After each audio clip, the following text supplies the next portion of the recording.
Hello, welcome back to my channel, and I've got here a score maybe of questions that people have been kind enough to send in.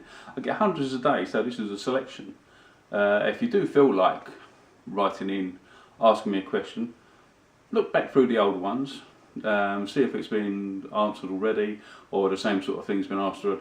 If you come up with something a bit more original, then you're probably going to get a bit more chance to get it pulled out. So you have a little think about what you ask, and you've got more chance to get on there. But I'll go straight into the first one here, which is: do you write full-time or part-time? Which is easy enough. The start with an easy one. I write full-time. I mean, obviously I've got other things going on in my life as well, but I'm in a lucky enough position to make enough money to support myself and the family as a full-time writer. So that's great. The second question here is: do you write on a typewriter, computer, dictate, or longhand? Well, I mean, I think I write on a computer, on the keyboard, like I would have thought 99% of writers. The way the world is now, I mean, not only is a computer by far the easiest, but if you wrote something longhand or on a typewriter, you'd still have to transfer that into the digital realm, because that's how things are uploaded to things like KDP and Amazon, or anyone who's going to produce your book or sell your book is going to want a digital copy. So whichever way you write, in the end you're going to have to go on the computer and send that thing in digitally. So it's best to write there in the first place. If you haven't got access to a computer, maybe you're in a part of the world where that sort of thing it isn't normal, then you can write on scraps of paper or something like that. But bear in mind, it will make it very much harder to get your work out there. So if you can get access to a computer, that's the way to go, and that's what I do. Next question is: what books which book or books are you reading at the present? Excuse me. I have to say, although I write novels myself and sort of big stories up, I don't read that many novels. I tend to read more factual books. The stuff I'm reading at the moment, I can show you now. I've got a couple here. Are the sort of things that I'm reading for my new book. So this is the sort of thing I have to read all the time, or certainly when in the early stages of books. I've got things like Roman forts in Britain. You can see that. I've got British forts in the time of Arthur, the age of Arthur. That's a historical map of things where I have to do research, look up the names of the older names of rivers and settlements and that sort of thing. And the new book is set in the beginnings of the English kingdom of Mercia, and I've got things like that, books about Mercia. So they're the sort of things I generally tend to read. Occasionally I read the normal littered books by Bernard Cornwell and that sort of thing, and I do enjoy reading them, but most of the time I've got my own story going on in my head, and that's kind of interferes. So reading wise, probably not too exciting for most people, but it's reference stuff for me. The next question is after that: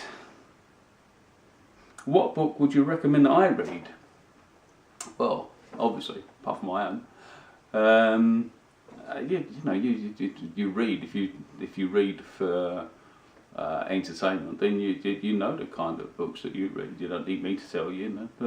If this question is more aimed at what would I recommend you read to help you as a writer or something like that. I mean, I've got a book here.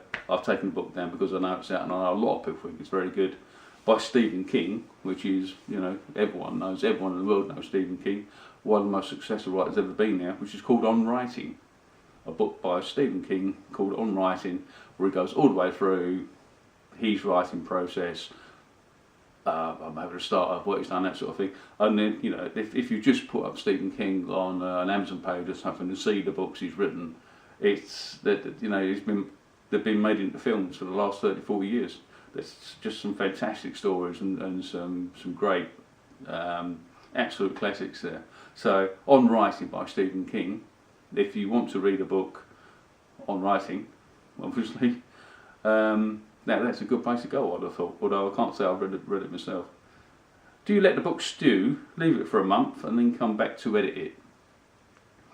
I aim to write about 2 books a year. I can, because I do everything for the book. It's not just the writing process and that. There is a gap between ending the first draft and the time when the book actually comes out. But during that time, I don't just go away and leave it completely. I dip back into it. I read it a few times to edit it, but then I don't necessarily read it from the first chapter through to the last, get do it like that.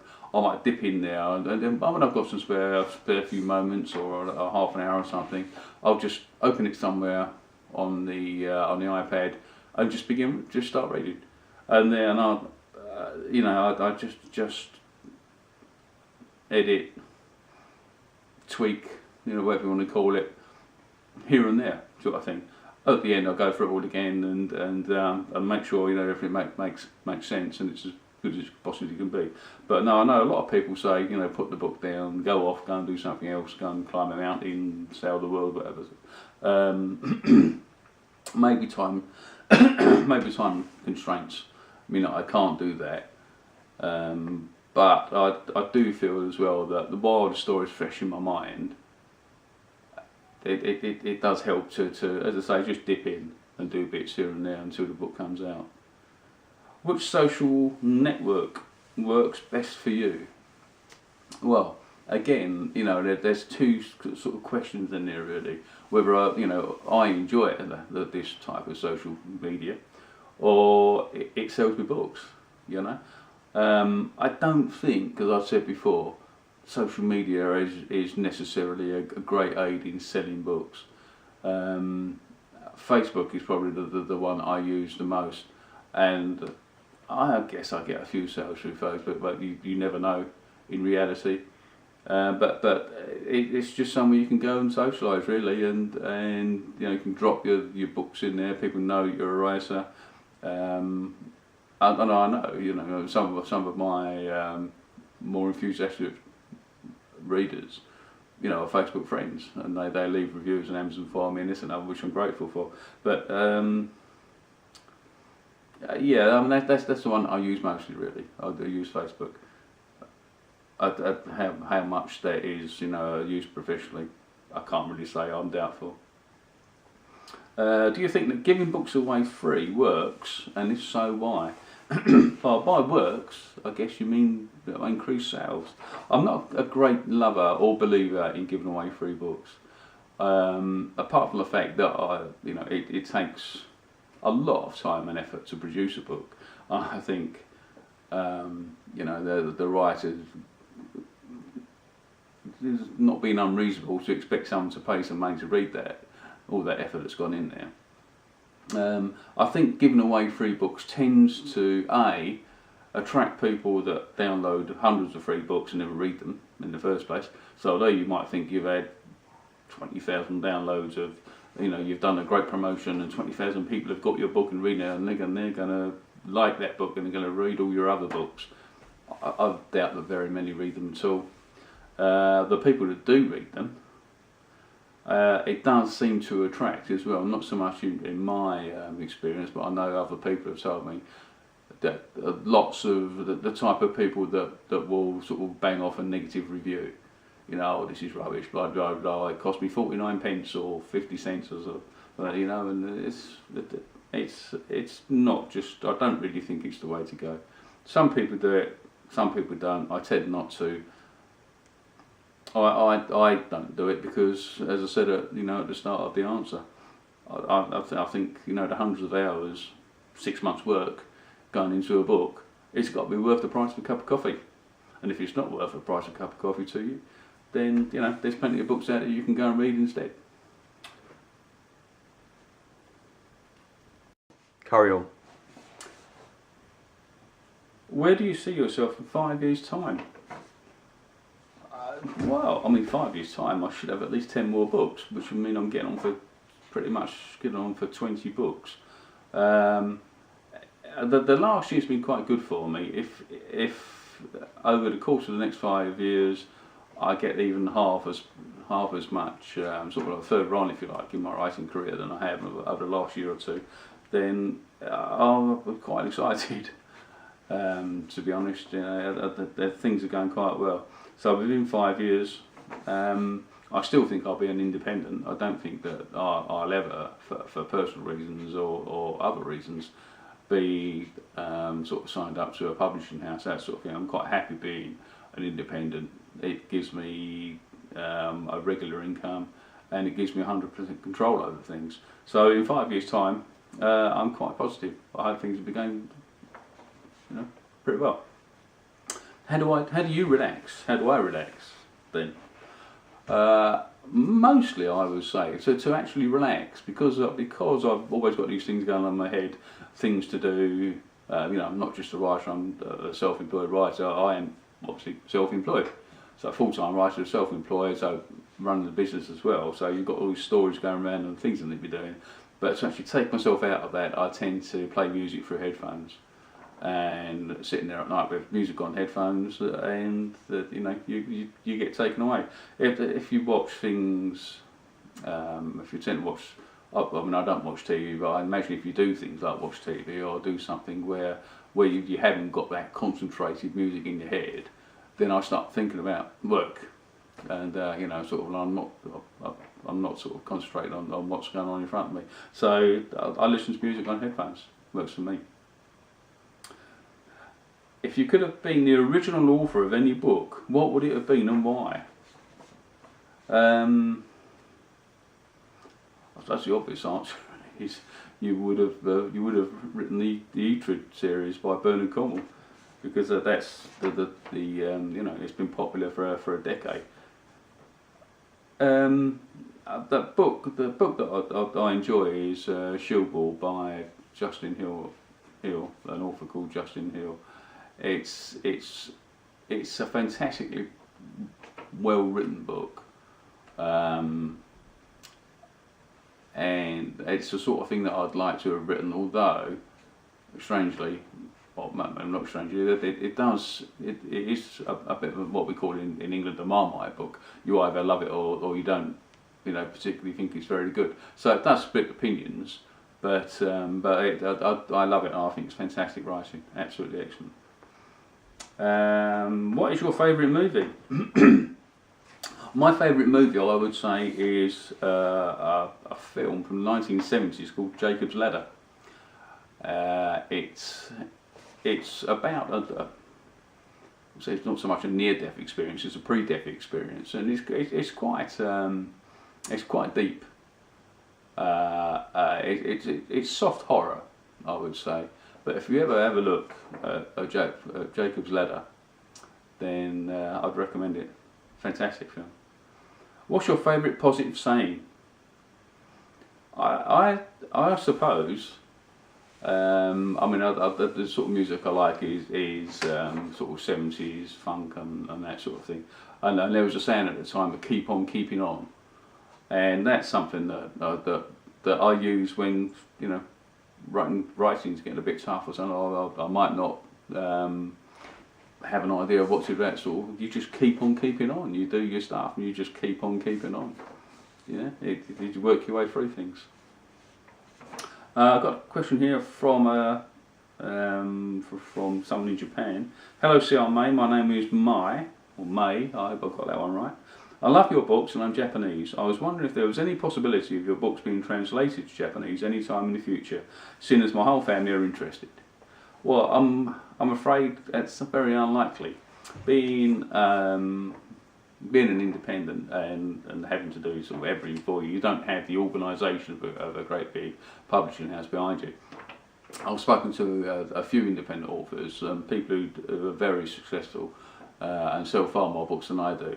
And I know one of them dipped into having a book translated into German, and it is not even covered his costs. The costs outweigh really the amount of books that you sell. So I think really, unless you know someone who can translate for you, a reasonable cost, if not for free, that without the organisation of a publishing house behind you, it's very difficult to publish in a foreign language. What do you think of trailers for books? I take it by trailers, you mean video trailers. Oh, video trailers are fantastic, you know. I mean, everyone likes to see something like that. As I say, a picture's worth 1,000 words. So yeah, fantastic. And anything that can get you noticed in every media is going to be a help. Why do you think that other well-written books just don't sell? There are probably, in fact, I'm certain there's thousands of books released every day, every single day of the year, on Amazon and on other platforms. So yes, it's difficult to get yourself noticed, but you know, again, that whole thing, keep on keeping on. That I suppose the main thing that you'd have to say there that I've learned, if I could say one thing that even if it cost me my last pennies, you know, if I wanted to make a success of this book, would be to get a good cover done. Get the cover done, because if it could be the best written book in the world, but if the cover looks like it's been made, you know, with a picture of a couple of apples or something or stick them on the computer, if the picture doesn't draw people in, they're not even going to look at your book, you know. So the cover needs really to grab people. Apart from that, if it's your first or second book, it might necessarily be a bad thing if you don't sell so many at first, because as you know, you write more and you become more experienced, your writing will improve.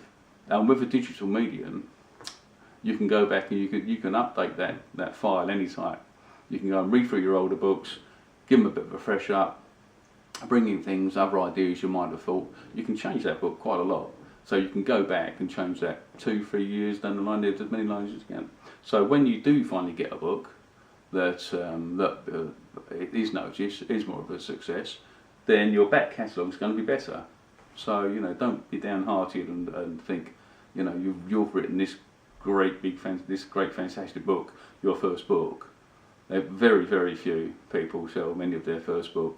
But remember, you can go back, make them better, but get that cover done, because your cover is going to be, you know, your advertisement on TV, if you like. You know, without people spend a lot of money on adverts on TV for a reason, because that gets the buyer in.